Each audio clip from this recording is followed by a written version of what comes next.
Welcome to Straight Outta Compton's Kitchen. Welcome back.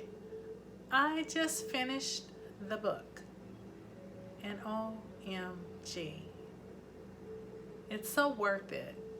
Like I said, go to the website, get the book. Remember her celebrating moment at the end clearly stated that when you invest in yourself, that's the greatest investment. So I suggest, especially to my fluffy sisters, you might want to check what's eating you. It's just something to think about. You know, it's not a judgment call. It's just, it could be something that's eating us. Now, I started thinking about my own life and my own journey with my weight. I had kids to tease me about being, chubby, or that was the word we used back then, chubby. But do you know, I had an issue. My mother was supposed to have twins. I was supposed to be a twin. What happened at the age of 19, I think, I had a boyfriend and we were sexually active. And I decided I was going to get some birth control. And so I went to the gynecologist and they said, you kind of look like you might already be pregnant, because I wanted to get the birth control, and they're like, we can't provide birth control for you until we find out what's going on inside of you, because it appears that you are pregnant. And I said, how could that be? I'm still having my cycle. And they said, well, you might want to get another opinion, but we can definitely feel that there is something there. So long story short, I had a second opinion. Once again, my mind is drifting because it's like, okay, was I 19 or was I 21? I think I was 19. Maybe I don't know. Somewhere between 19 and 21 is when I actually had a surgery for my ailment. So what happened was, when I went to get my second opinion from another gynecologist, he said, yes, we just did the, not the MRI, what do you call it? Ultrasound. And they said, there is something there. There's a mass there. It doesn't appear to be a baby, though, because at first they were thinking I might have had a stillborn. But they went in, did the surgery, and removed a 7.5-pound tumor from my ovary. And they removed my ovary as well. And so what they said had happened was my mom should have delivered twins, but the twin attached itself to my ovary and just continued to grow inside me. They call it a dermoid tumor. And when they removed the tumor, it had hair on it, it had teeth. Just weird. So yes, that was my story. And after I had that surgery and they removed my ovary along with the tumor, I really went down. I was like a size 14 and I went down to like a size 7. But after I got pregnant, that's when I began to eat. I got pregnant, and dealing with men who don't want to accept the responsibility, and now I'm a single parent. So now what am I doing? I'm eating. I'm putting cocoa butter on my heart with food. And that's my story. So I've just over the years have been working on myself, you know. Um, One year I decided, you know, I'm no longer drinking soda. What is that anyway? I mean, all this fizz and, you know, it seems to satisfy, but it does not satisfy our thirst. Only water is going to do that for us. Water and tea will quench your thirst. And so I just began drinking more water. That was like the first year. And I'm talking, this is just years because you've been dealing with stuff. My son is 33. So I'm talking about 33 years ago is when I began my weight gain journey. You know, dealing with rejection and or what appeared to be rejection in my own mind, you know. So I believe that's where the weight gain comes in. Either we feel that we've lost something, you know. It could be a divorce, it could be a baby in childbirth, it could be knowing that you'll never get pregnant, it could be a man leaving you and walking out of your life, and you know it's over between the two of you, or staying in a bad relationship and, you know, the food becomes our friend and it has a sense of comforting us, you know. So anyway, that's where this book just kind of led me to look back on my life. And I was like, when did I start gaining weight? Because when I was a child, that was no fault of my own. That was all about, you know, this twin that I should have had who attached itself to my ovary. So that was the reason why I was chubby. And then for many years, I was a nice size and I was healthy. But then I got pregnant by someone who did not want to be a part of my childbirth, didn't want to be a part of helping me to raise the child, you know. So I had to deal with all of that, and I think I began eating the cookies at night. And sometimes I remember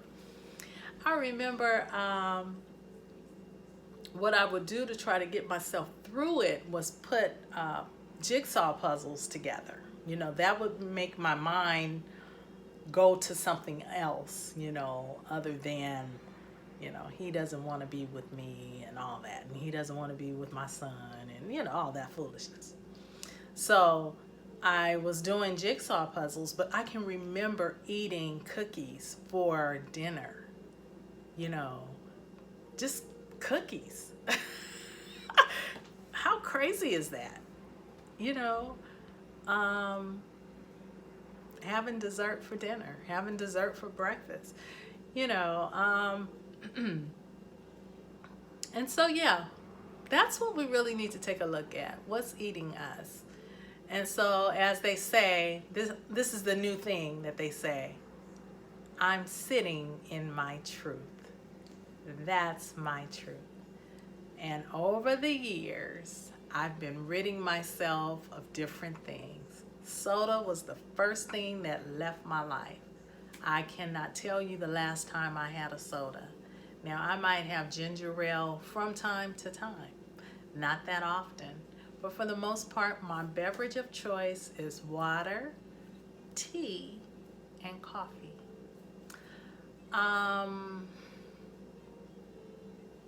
Then I just started letting go of sugar, like desserts.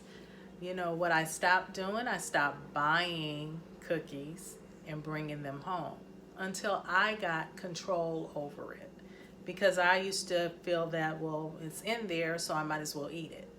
So I had to gain control and just stop buying certain things. You know, I try not to buy a lot of chips and anything that comes in a bag or a box, chances are is not good for us, where you can just eat it out of the box. I'm not talking about like a box of tea, because you can't just take that out of the box and put it in your mouth.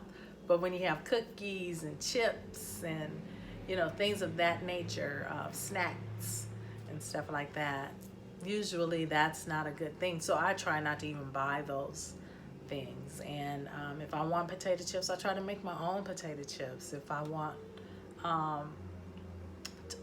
chips, tortilla chips, I make my own tortilla chips. And it's healthier that way. Then one 4th of July, this was back in about 3 years ago. I just sat and I looked at all of the programming dealing with meat. Like they had something called Food Inc. And there's a whole lot of other shows on Netflix especially. But just dealing with the food industry, where meat is involved, cows, pigs. And I used to love bacon and, oh my goodness, hot links and, all of that stuff. Just loved it. Short ribs, oh my goodness. Oxtails. And I just started watching. I committed to watching. This was July 3rd of, this is 2020, so that was probably July 3rd of 2016, 2017. And I was sitting there just watching one documentary after the other documentary. And when I saw what they were doing to the cows and what they were doing to the pigs, and a lot of them would be sick and they'd still, clean them up and sell the meat because they had to meet a quota and stuff like that. And then I have a cousin Darrell, if you're listening, who worked in the grocery stores. He was a meat, what did he call it? Butcher. Yeah. He has another name for it, but he'd cut meat. And what he told me was, a lot of times when you see that there's packages of meat and they may have like some bell pepper with it, and they're trying to encourage you to put it on a skewer and grill the meat and all this, that, and the other, a lot of times that meat is not, it's not good. Excuse me, it's not good. It's just not good. And they need to meet a quota. They have to sell this meat, or they're going to lose money, for their business. So he said, so since they couldn't sell the meat and the meat is not good anyway, they just have to chop it up and season it real good and put it, package it and just say, hey, why don't y'all go ahead on and grill that? So, and then there were documentaries that backed that up, and it's like, I'm done. And then what they do to chickens and what they do to turkey,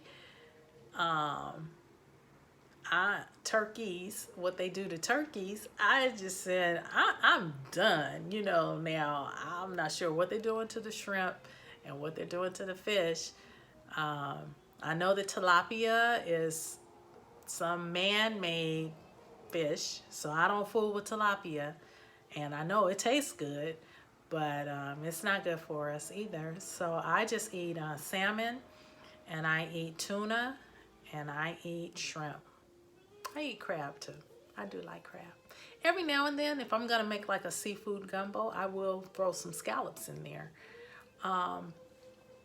So right now I'm eating seafood, but I don't know, maybe one day I'll be letting that go, and maybe, who knows, I may become a vegan and I'll let cheese go. My neighbor, LeGrand, if you're listening, he bought me some cheese that's dairy free, and it really tastes like cheese. So I just might become a vegan real soon. I don't know, that might be my New Year's resolution for January, just to give up the cheese. I don't drink milk. I do almond milk, oat milk, and cashew milk. So none of that is dairy. So the thing that I got to give up is the cheese. I do like, I mean, there's some other things too. I mean, like sour cream, you know, if I'm gonna have a tostada, come on now, I gotta have some sour cream. So I'm just thinking along the lines of getting rid of uh, certain foods that may still not be good for me, but I've given up a lot already. So that's all I have to say for now. I just had to come back on after finishing the book. All right? Get the book. It's good. All right. Have a good night.